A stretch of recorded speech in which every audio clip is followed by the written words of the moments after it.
Hello, bienvenue dans cette vidéo. On se retrouve comme prévu en direct du sud, en direct des vignobles, pour parler de la vérité sur le vin. Alors c'est une vidéo, c'est un sujet que je prépare depuis des décennies. C'est avec beaucoup d'émotion que je vous le partage aujourd'hui, puisque effectivement il y a eu et il y a encore énormément de mensonges autour du vin.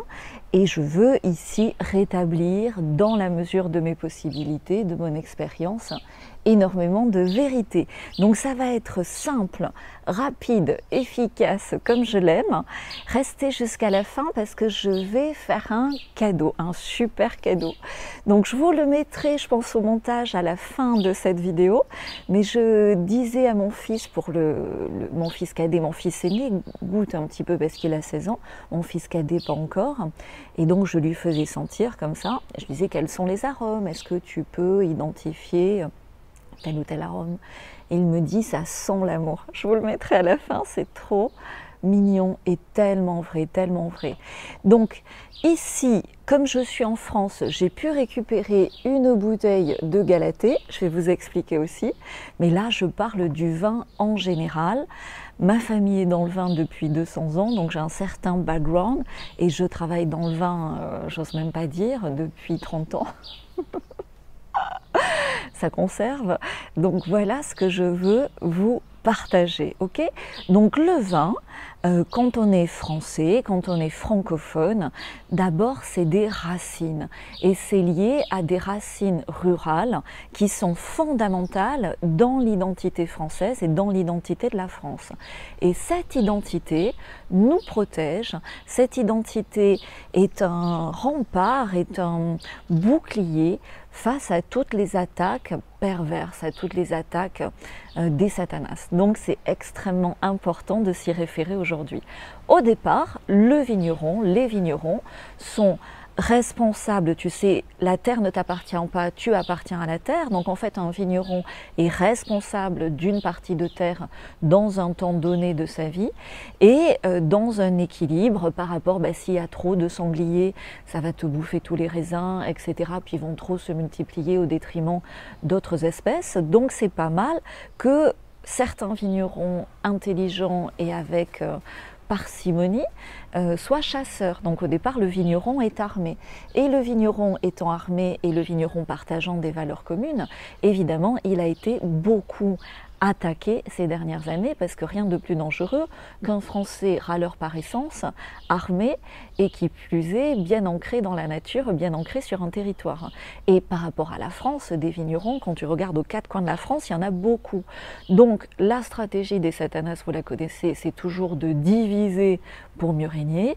Donc depuis des décennies, ça a été depuis 1900 à peu près, ça a été structuré pour diviser, notamment avec tout le système qui a des vertus aussi, mais qui a énormément de perversions, d'appellation, d'origine contrôlée. Alors après, avec l'Union européenne, c'est devenu les AOP, etc. Je ne vais pas rentrer là-dedans aujourd'hui. Je veux juste que vous reteniez que le vigneron est chasseur et armé. Donc l'idée, c'était de le désarmer et de le diviser. Pas mon idée à moi, l'idée des satanas que je combats depuis toujours. Et que c'est même pas les combattre, parce que si tu les combats, tu leur donnes ton énergie, mais que je démasque et que j'expose. Voilà, c'est la meilleure façon de les combattre depuis toujours. Donc ils ont également, ces vignerons, ce monde du vin, été abusés par une législation à la con, il faut le dire, inextricable. C'est absolument dantesque et un enfer total, la législation autour du vin.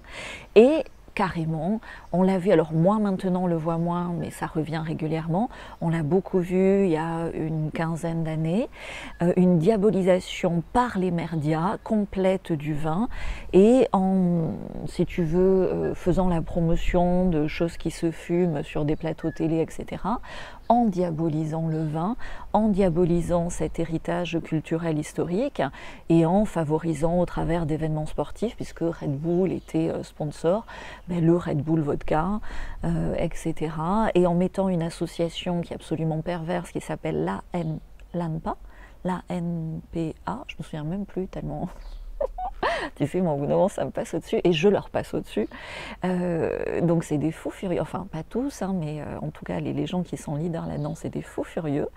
Et ils faisaient à un moment donné, sponsorisés par nos taxes, des publicités complètement destructrices de ce monde rural à la française, en disant qu'un verre de vin pouvait te donner le crabe. Bref, évidemment c'est l'inverse, évidemment je vais te le prouver ici, donc passons aux vérités. Je vais être synthétique, hein. T'imagines bien que je pourrais te parler du sujet pendant des heures, ça te saoulerait, donc l'idée ici est de t'apporter avec beaucoup de fraîcheur, beaucoup d'enthousiasme, un nouveau point de vue ou un point de vue que tu avais déjà mais que tu vas peut-être redécouvrir sur ce vin et ce monde du vin. Donc moi il y a une étude que j'ai toujours partagée, je voulais vérifier les données ce matin mais j'ai pas pris le temps, j'en suis désolée, donc si je fais une erreur dans les chiffres ne m'en veuillez pas, mais c'est une étude que j'ai toujours énormément diffusée qui est à l'origine du French Paradox, qui est à l'origine en fait du succès des exportations de vin et de vin rouge français dans le monde entier, et puis de vin rouge en général de qualité. Cette étude, ça s'appelle l'étude Nancy. Elle a été faite pendant 10 ans, alors de mémoire, hein, c'est là où je peux me tromper, je pense sur 40 000 personnes, mais je sais que c'est énorme, si c'est pas 40 000, c'est 30 000 ou 20 000, pardonne-moi, mais en tout cas cette étude a prouvé scientifiquement, alors j'aime pas le scientifiquement parce qu'on a vu toutes les dérives avec le Coco Loco, mais enfin c'est une étude vraiment solide, étude Nancy, N-A-C-Y, que jusqu'à 4 verres de vin par jour pour un homme et 2 verres pour une femme, il y avait moins de risque de crabe et moins de risque de mortalité. Je dis crabe, tu m'as bien compris, c'est parce qu'ici on est surveillé. Voilà, et je voudrais que ce message soit diffusé largement, donc abonne-toi si tu me découvres ici, partage largement cette vidéo et ses vérités utiles, et tape tout simplement sur Google, je pense qu'elle est encore trouvable en particulier, je l'ai postée plein de fois sur plein d'endroits, cette étude Nancy qui est à l'origine du French Paradox. C'était la première des vérités que je veux te partager avant de passer à la dégustation, of course. Deuxième vérité importante, on ne le dit jamais, tu sais, mais le corps humain, en tant que tel, le corps humain produit lui-même de l'alcool. Nous produisons une forme d'alcool. Là aussi, tu peux vérifier tout ce que je te dis et je t'y encourage. Ensuite, par rapport à la religion. Alors la religion, là aussi, on pourrait faire tout un live sur le sujet. Il y a quand même de bonnes informations qui sont engrammées dans certains aspects comme ça, oui, d'une culture religieuse.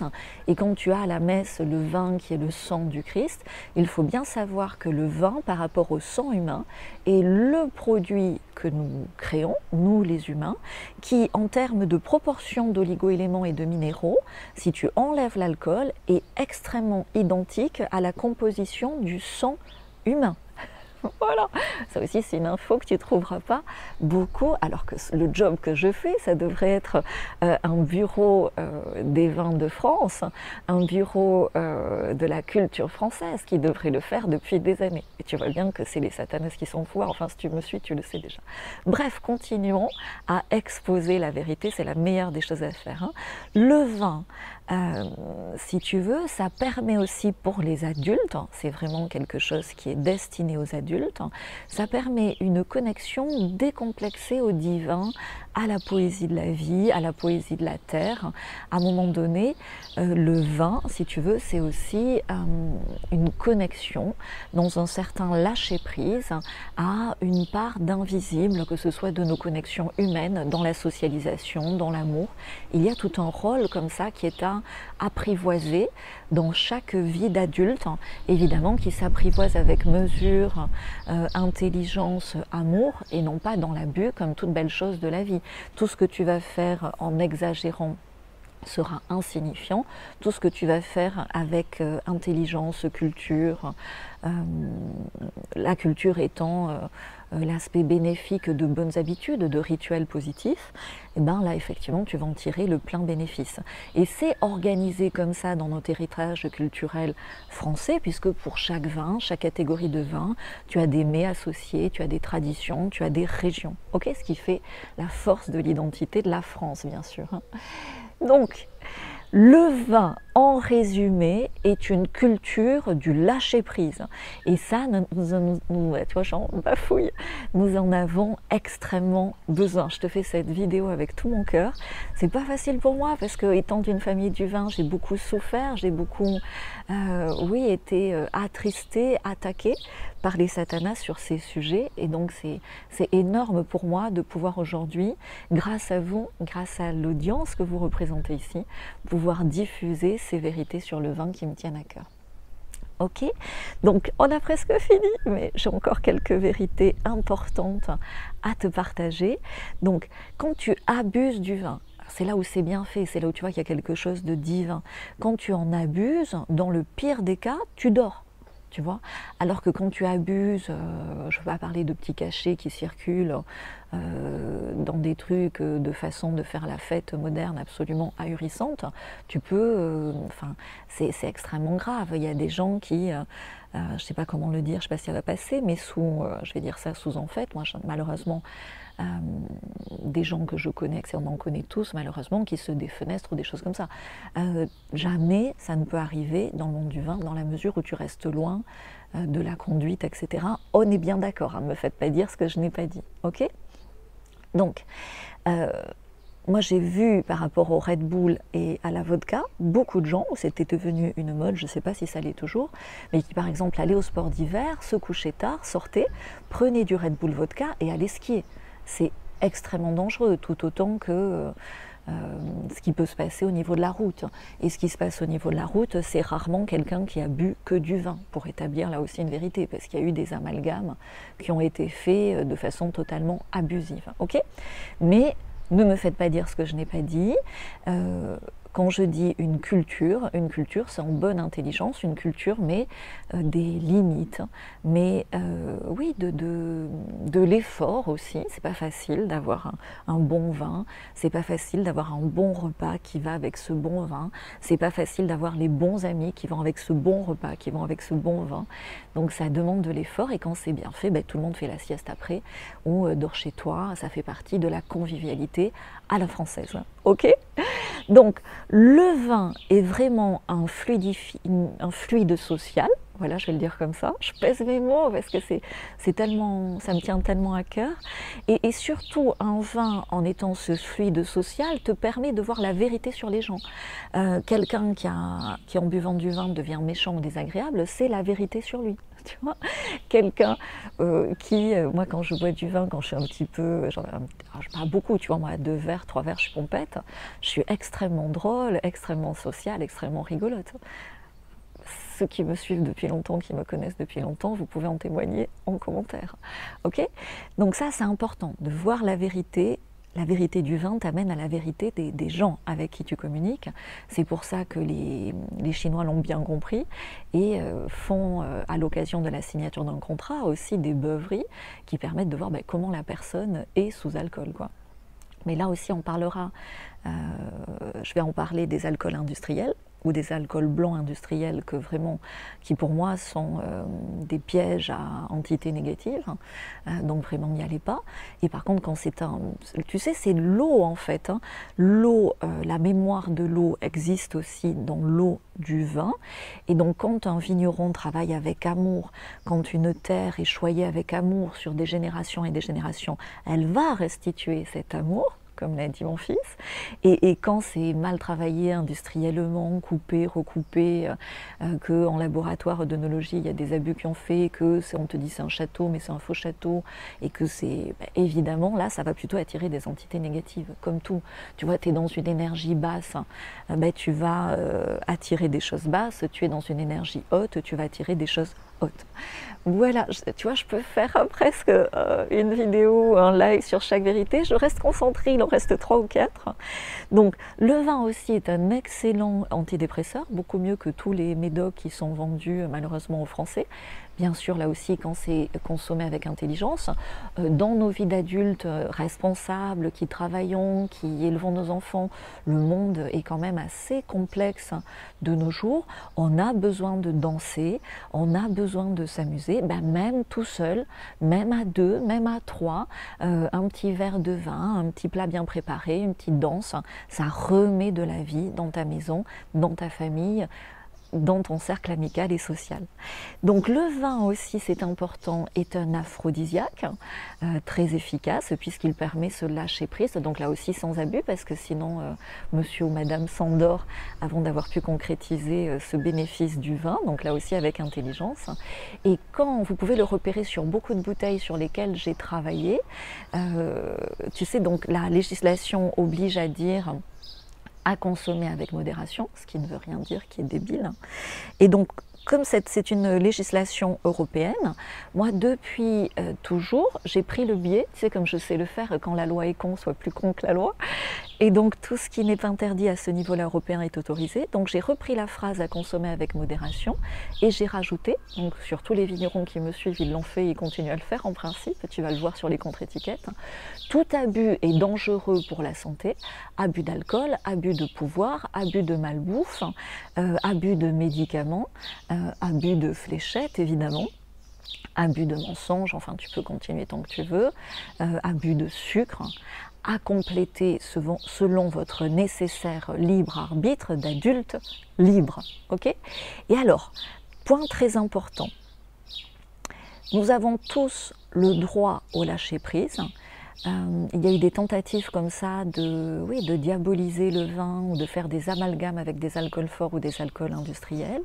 Donc, rétablir ces vérités sur le vin, c'est important, c'est-à-dire c'est rétablir un équilibre de vie d'adulte et avoir cette règle aussi des 80-20.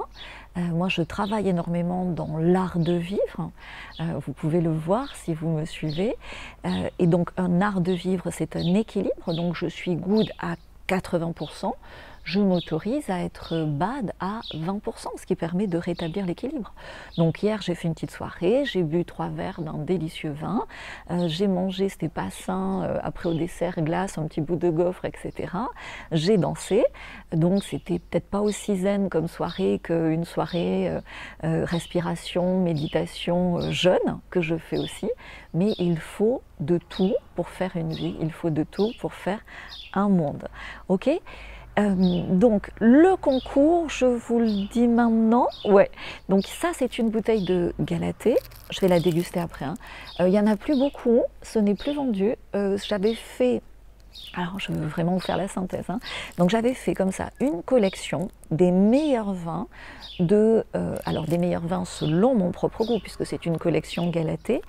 Donc mon goût en fait il se joue énormément dans l'équilibre entre la force et la finesse, dans l'amour, mais l'amour pas le sacrifice, tu vois, du vigneron par rapport à sa terre, l'amour équilibré dans le don et le recevoir du vigneron à sa terre. Et donc j'ai choisi celui qui était pour moi le plus représentatif sur un millésime particulier en Languedoc, celui qu'on va goûter, à Bordeaux, en Bourgogne, au Portugal aussi, et ça fait la collection Galatée qui a été lancée chez Ferrari à Hong Kong, inaugurée par le maire de Hong Kong de l'époque. Et puis, pour la faire courte, si tu veux, j'avais un business angel à l'époque. Et depuis, j'ai appris, tu vois, je crale la gorge, j'ai appris à me financer toute seule et à utiliser les outils numériques pour avoir cet effet levier que normalement tu peux avoir par un business angel. Et donc ça s'est mal passé à la fin avec le business angel que je ne vais pas nommer ici, qui en fait, comme tout satanas, maçon, etc., va donner une parole et puis être de mauvaise foi.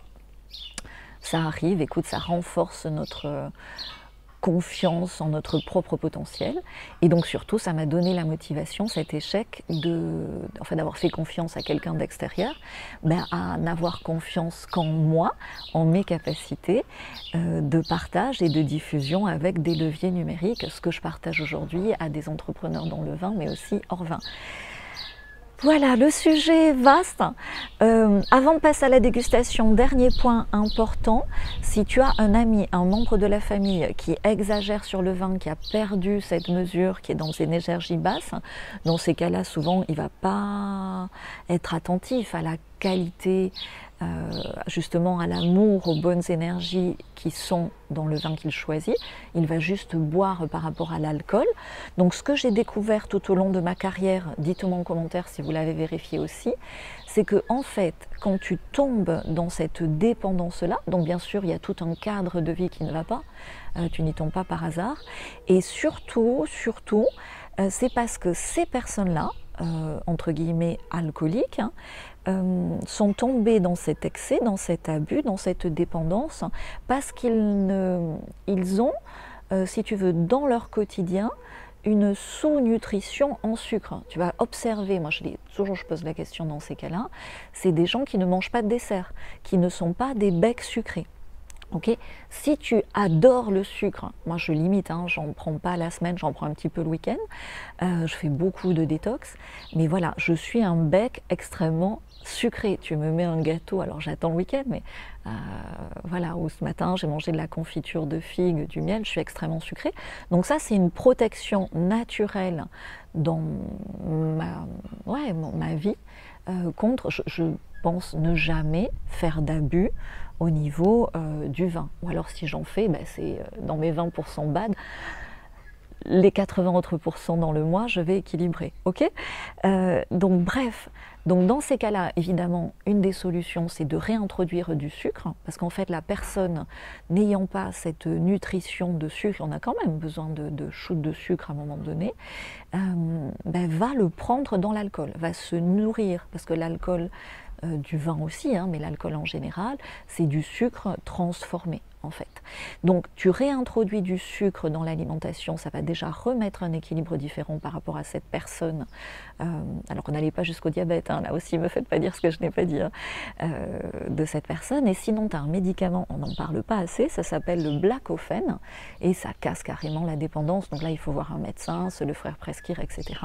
Mais aujourd'hui, le risque est par rapport à tout ce qu'on a vu avec le coco loco, les fléchettes ou autres, le risque par rapport au vin est extrêmement minime, surtout si dans une vie moderne, contemporaine, tu choisis un vin fait avec amour, tu connais la terre, tu connais le vigneron, tu connais la vérité des gens avec qui tu vas le partager, des gens que tu vas aimer au travers de ce vin, des plats que tu vas partager avec eux, et dans ces cas-là, ben, tu le fais dans toute la beauté de la culture du vin français, et tu vas le faire dans une magnifique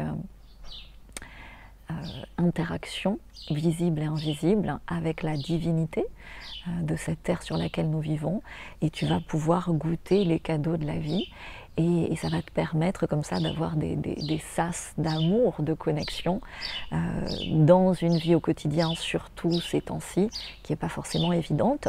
Et après, en tant qu'adulte, à toi de te gérer.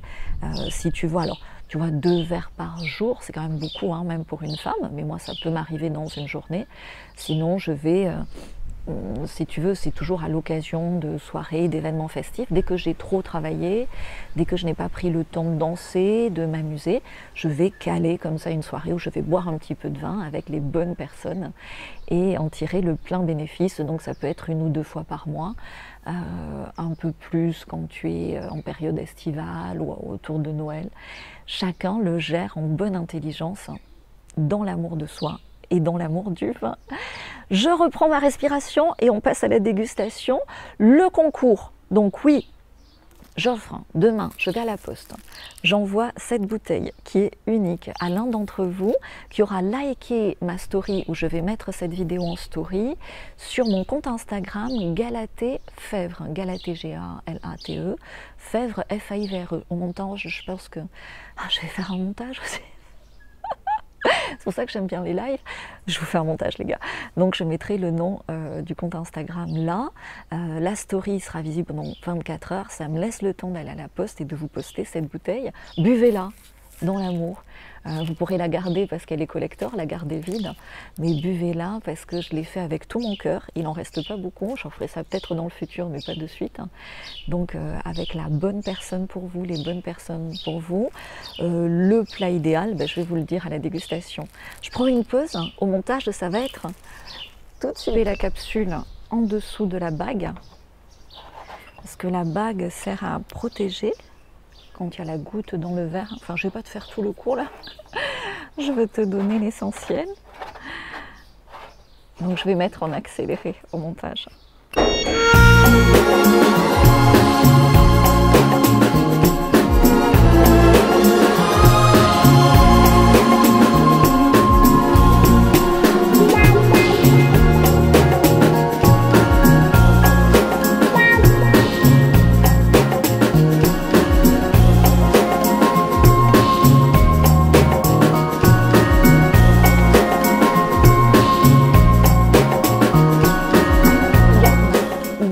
C'est galaté sur l'étiquette. J'ai fait au niveau, donc comme si tu veux, à Hong Kong, il y a les années par rapport au millésime, on a pris par rapport à l'astrologie chinoise. Je te laisse, je te dis pas l'année, hein, comme ça tu devines. Tu vois, par rapport le lapin, année du lapin.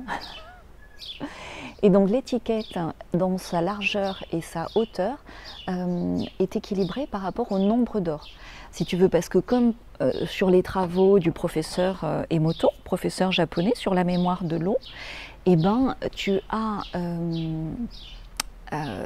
selon ce que tu mets sur l'étiquette, dans le vieillissement du vin, dans son évolution, ben, ça va jouer, ce qu'on va vérifier, puisque je ne l'ai pas goûté depuis un moment, puisque cette bouteille est stockée en France, il n'y en a plus beaucoup, et moi-même, je n'habite pas en France. Donc, je l'ai dit, hein, j'ai une vidéo qui circule, tout savoir sur le vin en 5 minutes. Donc, tu reconnais un vin par rapport à son défaut, comme une personne, et tous les vins ont les défauts de leur qualité. Donc, tu commences par le nez, ce qui s'appelle le premier nez. Donc là, comme on est sur un Languedoc, Haute-Rive, si tu veux, c'est des terroirs à la fois du sud, mais avec une légère altitude, et en même temps avec beaucoup de surface écologique de compensation de garrigue. Donc on a vraiment ce nez comme ça de garrigue, on a cette ambiance, et en même temps tu sens beaucoup de volupté. Donc ça c'est le premier nez. Alors attends, comment je peux te montrer ça? Voilà. Et là, regarde. Donc, avec un vrai verre à vin, tu appuies bien tes doigts sur la table, tu appuies bien sur la table, et en ayant bien tes doigts sur la table, ça va te permettre de l'oxygéner. Donc les tanins se mettent, je rétablis, les tanins se mettent en contact avec l'oxygène, donc vont s'oxyder et s'ouvrir, ça va te permettre d'avoir le deuxième nez. Tu peux le faire aussi sur un vin blanc, un vin rosé, hein. Et là tu auras beaucoup plus d'informations. Donc on est vraiment sur ces petits fruits rouges. Donc quand je dis petits fruits rouges sauvages, tu vois, c'est vraiment les mûres que tu trouves comme ça en bordure de vigne. Mais c'est également les prunes. Et avec aussi ces essences comme ça de garrigue, de thym, de romarin. Et je retrouve la figue aussi. Donc après tu le goûtes.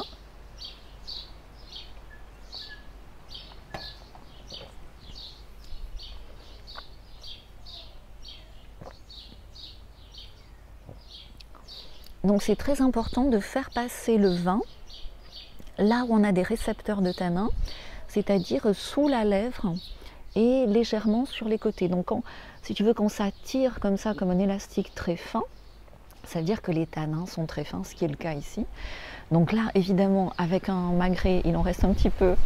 Oups là, j'espère que la caméra tient, c'est bon, le micro aussi. Donc là, c'est absolument fabuleux, tu vois. Avec un magret extraordinaire.